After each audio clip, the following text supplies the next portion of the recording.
aspirants, how are you all? Again, I'm back with the Hindu article today. I'm going to explain in this particular article about the Ayman al Zawahiri's killing, which was done recently. And I'm going to explain a little bit about the background of Taliban, whereas also I'll be explaining about the background of other militant organization which came to be in the Middle East as well as in Afghanistan. So I will try to uh, bring out the relation between the two, how the United States actually cause all these significant events, whereas also when the United States of America's military withdrew both from the Afghanistan and Iraq, a kind of regime was forced on the local people, and this regime which was forced on the local people that were of the militant organization itself. So I will be explaining the significant events which has happened both in Middle East and Afghanistan, and also I will be explaining the role of United States, whereas I will also try to explain how United States was bound to kill Ayman al-Zawahiri. Beforehand it has already killed Osama bin Laden. So I will be explaining about the militant organization. Along with it, I will be explaining the US strategy in the Middle East and Afghanistan, and the current regime which is there in Afghanistan after the US withdrawal. So, this is the Hindu explainer, and the topic of today's The Hindu article is Death of a Face on the Elimination of Al Qaeda leader Ayman al Zawahiri. So, once again, I am Ritesh Shukla, and this is Disha Publications, The Hindu article explainer. So let's start with this. Uh, the first part is about the overview of the news, and the news is regarding the Ayman al-Zawahiri's killing. What has happened is a US drone actually has killed Ayman al-Zawahiri in Kabul, and this drone was controlled from United States itself, and this automatic US drone has killed Ayman al-Zawahiri. Ayman al-Zawahiri was associated with Taliban and was second in line after the Bin Laden. Ayman al-Zawahiri itself took the presidency when Osama bin Laden was killed, and he was second in line, and it was a great threat for United States. Also, Ayman al-Zawahiri was the one person who was associated in the September 11 World Trade Center attack. So we will be knowing about the coming up of Taliban. We will be knowing about the coming up of Al Qaeda. We will be knowing about coming up of ISIS. So we'll try to see all these militant organization, whereas we'll conclude what is the current regime in the Afghanistan. Okay, so now the question that will come to our mind: how the militia erupt in the Middle East, gaining most of the area's control. These two men, Zarqawi and Bin Laden, these are the most prominent people. These two belong to Afghanistan, and Bin Laden and Zarqawi, they went on to Saudi Arabia, and there they created Al Qaeda. Whereas Zarqawi formed another group which fizzled out later on. What happened was these two leaders went on to Afghanistan and maintained a relationship which attacked the World Trade Center in 2011 in September. United States thereafter started to invade Afghanistan, which concluded after Osama bin Laden went on to Pakistan, whereas Zarqawi went on to Iraq. So this relationship was divided in the earlier period itself, but now it was came to fora. Whereas United States again went on to attack Iraq in the later period of 2003. So one question that comes to our mind is, why did the USA invaded Iraq despite the Taliban's role in 9/11? तो हमें ये जानना है, ये मैंने बताया था कि जरकावी जो है वो इराक में आ गया था और बिन लादेन वो पाकिस्तान चला गया था। तो जरकावी जब इराक में आ जाता है उस समय सद्दाम हुसैन की वहाँ पे रूलिंग होती है और यूनाइटेड स्टेट्स जो है वहाँ पर अटैक कर देता है 2003 में। इसकी जो आर्मी थी, इराकी आर्मी, वो जो है जरकावी को ज्वाइन कर लेते हैं और केवल सद्दाम की ही आर्मी नहीं, बाकी भी जो एरियाज थे आसपास के, सीरिया, सऊदी अरेबिया, इन सब में भी जो जिहादी सुन्नी जिहादिस्ट थे वो सब जरकावी को ज्वाइन कर लेते हैं और ये जो है वहाँ पर एक अलग ऑर्गेनाइजेशन सेटअप करता है। यहाँ जो यूनाइटेड स्टेट्स का जो मेन रीज़न था इराक पर अटैक करने का वो था कि सद्दाम हुसैन के पास वेपन ऑफ मास डिस्ट्रक्शन है, जिसकी वजह से उसको कैप्चर किया जा रहा है, और इराक जो है वो एक मेन एरिया बन जाता in the middle east militant organisations का एपिक सेंटर। इसकी वजह से इराक पे यूएस अटैक करता है।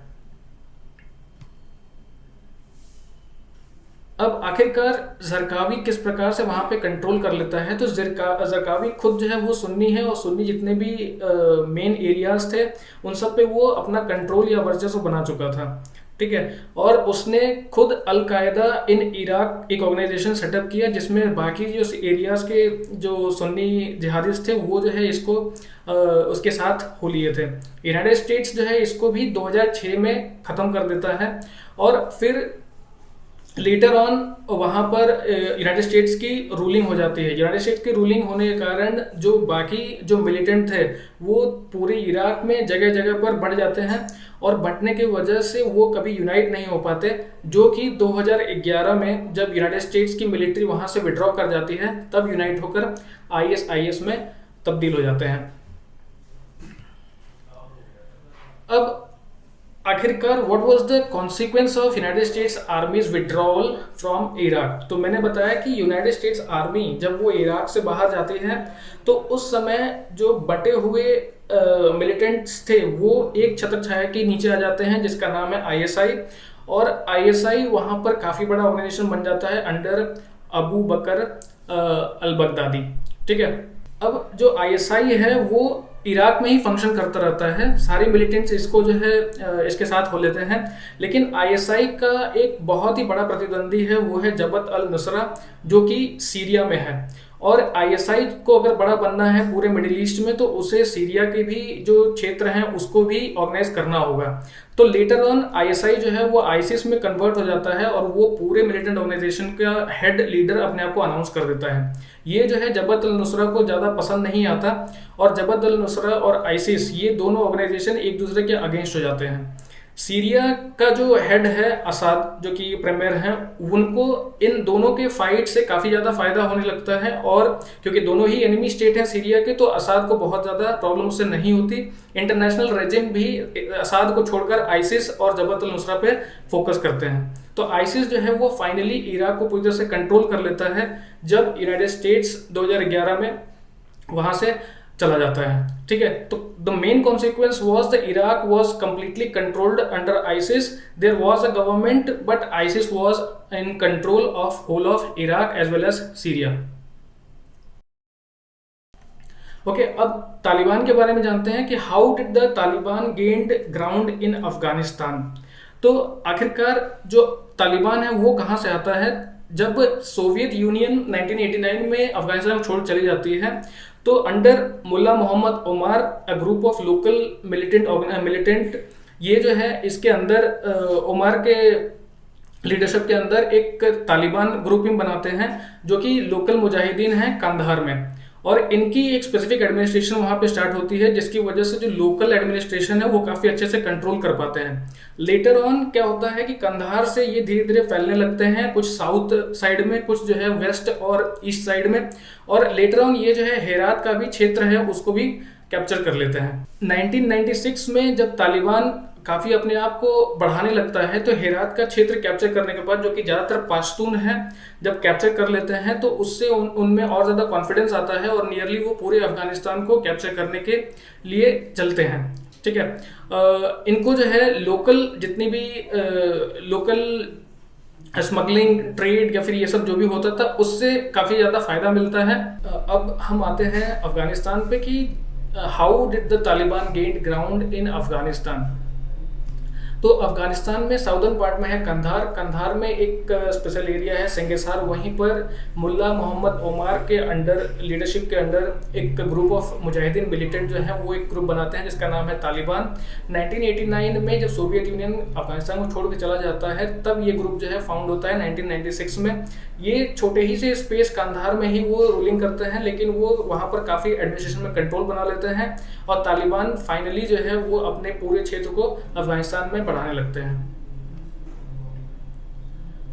अफगानिस्तान में तालिबान का केवल कंट्रोल साउदर्न पार्ट में ही नहीं रहता, वो बढ़ते बढ़ते eastern part, western part, northern region में भी बढ़ जाता है और ये बढ़ने के बाद जितने भी लोकल मुजाहिदीन हर एरिया में हैं वहाँ पर तालिबान में इंक्लूड कर लेते हैं। जैसे कि हेरात में भी जितने भी लोकल मुजाहिदीन थे वो तालिबान के कंट्रोल में आ जाते हैं। इनको फंड जो है वो लोकल ओपीएम या फिर जो भी स्मगलिंग या ट्रेड होता था उससे मिलता था, जिससे कि वो जो है आर्म्स एमिनिशंस वहाँ से खरीद सकते थे। जो पाकिस्तान है उसे ऐसा लगता था कि तालिबान जो है जब मिलिट्री कंट्रोल में हो जाएगा तो वो इंडिया से हेल्प लेकर पूरे अफगानिस्तान पर कंट्रोल कर लेगा, और India already is enemy of Pakistan, तो पाकिस्तान डायरेक्टली जो है वो सारे एमिनिशंस तालिबान को दे देता है ताकि उसका रेपुटेशन तालिबान के नज़रों में काफ़ी अच्छा रहे। अब आखिरकार यूनाइटेड स्टेट्स ने अफगानिस्तान में अपना रास्ता कैसे बनाया उसके बारे में जानते हैं। मैंने बताया कि 2001 में जब वर्ल्ड ट्रेड सेंटर पर अटैक हो गया था उसके बाद यूनाइटेड स्टेट्स अफगानिस्तान पर अटैक कर देता है। यूनाइटेड स्टेट्स नॉर्दर्न रीजन से होते हुए काबुल को कंट्रोल कर लेता है, और काबुल जो है कैपिटल था अफगानिस्तान का, जिसकी वजह से पूरे अफगानिस्तान को उसका कंट्रोल हो जाता है। जो तालिबान के फाइटर्स हैं वो कम्प्लीटली यूएस एडमिनिस्ट्रेशन के कम्प्लीटली अगेंस्ट थे, और इसमें जो भी फाइटर्स थे वो कंटिन्यूसली तालिबान के हेड के अंदर जो है अपने आप को स्ट्रेंथन करते रहते हैं।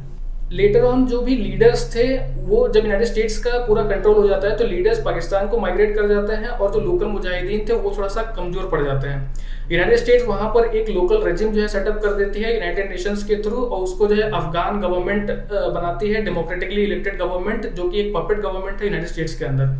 और जितने भी लोकल मुजाहिदीन थे उन सबको ये कहते हैं कि आप भी जो है लोकल रीजन में एडमिनिस्ट्रेशन कीजिए।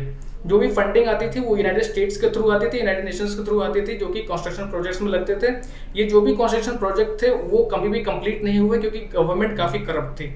इसका हेल्प सबसे बड़ा इराक में होता है। जब यूनाइटेड स्टेट्स इराक पर अटैक करता है, ये जितनी भी मनी होती है वो डायरेक्टली डाइवर्ट हो जाती है इराक में। इसकी वजह से जितने भी मिलिट्री होती है अफगानिस्तान में उसके अगेंस्ट तालिबानी मिलिटेंट ऑर्गेनाइजेशंस वो खड़े हो जाते हैं, और फाइनली जो यूनाइटेड स्टेट्स है वो ऐसे मुजाहिदीन को ख़त्म करने के लिए मजबूर हो जाती है। और जब वो ख़त्म करने लगते हैं ऐसे मुजाहिदीन को, तालिबान को, तब तालिबान फिर से इनके अगेंस्ट खड़ी हो जाती है। अब हम फाइनल फेज में आ जाते हैं कि what is the current regime in Afghanistan. जब डोनाल्ड ट्रंप प्रेसिडेंट बन जाते हैं तो वो ये अनाउंस करते हैं कि सारी मिलिट्री अफगानिस्तान से विड्रॉ कर ली जाएगी, और उसको ही बिडेन जो है आगे फॉरवर्ड करते हैं। और 2021 में अफगानिस्तान से सारी यूएस मिलिट्री चली जाती है, और तालिबान जो है वहाँ पर पूरी तरह से काबुल कैप्चर कर लेता है। मेन जो लीडर वहाँ पर है वो है पश्तून, वो जो है मेन लीडर्स थे। उनके अंडर कई सारे मिलिटेंट ऑर्गेनाइजेशन के लोग थे, जैसे कि ताजिक थे, पश्तून, तुर्कमेन, उज़्बेक, ऐसे कई लीडर जो है इनके अंडर में आ जाते हैं, और ओवरऑल अफगानिस्तान का कंट्रोल तालिबान के अंदर आ जाता है। और finally in 2022 United states Kabul में ही रह रहे अयमन अल जवाहिरी को एग्जीक्यूट कर देता है थ्रू द ड्रोन। तो the main relation in between the Afghanistan and Iraq जो भी मिलिटेंट वहाँ पर शुरू होता है उसका मेन कॉज यही है कि यूनाइटेड स्टेट्स इनिशियली ऐसे कंट्रीज पर जाके अपनी एडमिनिस्ट्रेशन स्थापित करता है मिलिट्रली थ्रू फोर्सेस, और जब वो पूरी तरह से एरिया को कंट्रोल नहीं कर पाते तो लेटर ऑन विड्रॉ करते हैं। और जब भी ऐसे कंट्री से वो विड्रॉ करते हैं वहाँ पर एक मिलिटेंट ऑर्गेनाइजेशन शुरू हो जाता है, और ये जो मिलिटेंट ऑर्गेनाइजेशन होता है वो largely through out the world कई कंट्रीज में हैवक क्रिएट करता है। इवन दी जहाँ पर वो शुरू होते हैं, जहाँ पर वो अपने आप को स्थापित करते हैं, वहाँ पर भी लोकल लोगों पर काफ़ी कहर बरपाते हैं, जैसे कि तालिबान अफगानिस्तान में और आईसिस इराक में। दोनों ही जो ऑर्गेनाइजेशंस थे उनका शुरू होना यूनाइटेड स्टेट्स की विफल नीति जो भी रही है अफगानिस्तान में या इराक में उसकी वजह से हुआ। और या तो 2011 में इराक से मिलिट्री हटाना हो या फिर अफगानिस्तान से 2020-21 में मिलिट्री हटाना हो, दोनों का ही कॉन्सिक्वेंस ये रहा कि उनके हटाने की वजह से एक मिलिटेंट ऑर्गेनाइजेशन एडमिनिस्ट्रेशन में स्थापित हो जाती है।